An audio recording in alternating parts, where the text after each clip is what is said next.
My plan is to hide, to avoid, but if I get busted, if I get captured, I'm not going to do a Rambo, I'm going to do a Gandhi. If I get captured, I'm not going to do a Rambo, I'm going to do a Gandhi.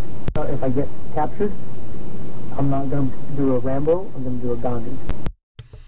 All right, Schaeffer's plan was non-violence, but the government's plan was to shut him up and silence him in a secret CMU prison.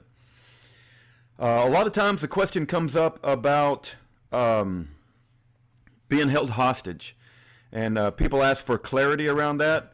I have put a lot of time and effort in today into adding some more content to the Schaeffer Cox page. You can see that it says updated 7/4/2017. We've got the address for the appeal judges. We're asking people to write friendly, polite letters to the appeal judges. We've even, if you click on this right here, it says write letter. There's a form letter that we give you, and you can take that form letter and add your own words to it.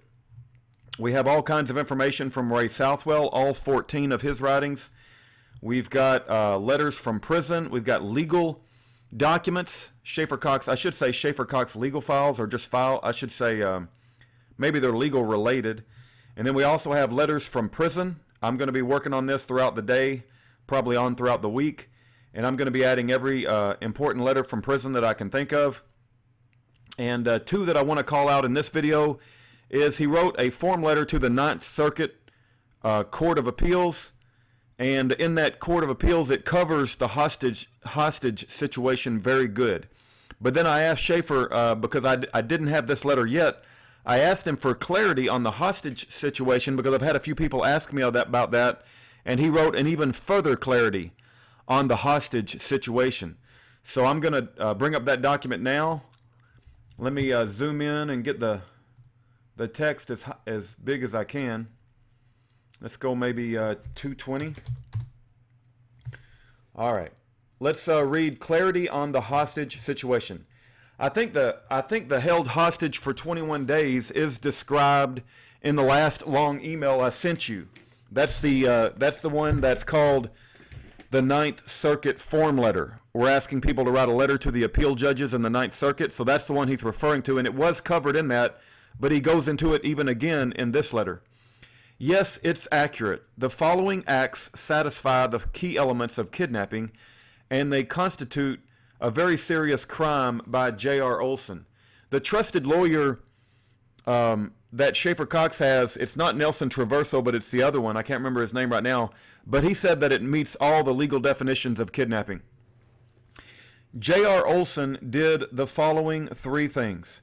Disabled our car battery by stealing the battery out of it as we were driving to Canada in the dead of winter, in the wilderness.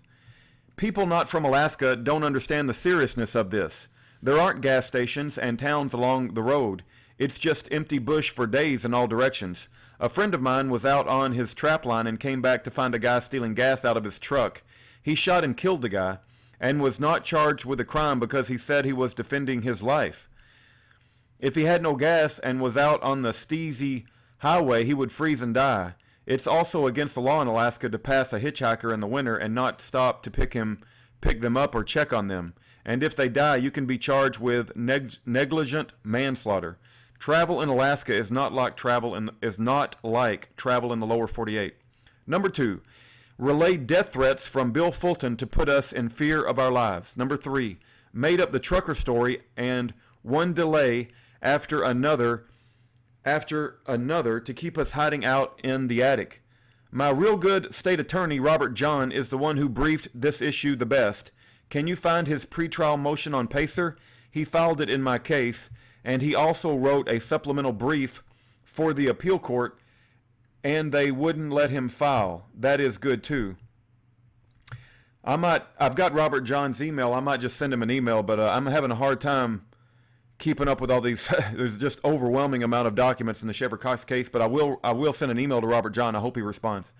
I believe the Rule 60B motion covers this well, but basically we left the country for fear of Fulton after his death threat was relayed to us by Olson on February the 6th. Then Olson chased us down and stole the battery out of our car, and then told us we couldn't get it fixed ourselves because Fulton was searching for me to kill me, and that he could hide us out in Coleman's attic for a day and a half until his friend the trucker showed up to haul us out. He then made up one excuse after another about why the trucker was delayed. J.R. Olson's handler, FBI agent Rick Sutherland, testified that he had Olson do this. The FBI knows that this is kidnapping. They are the ones that investigate and prosecute kidnappings.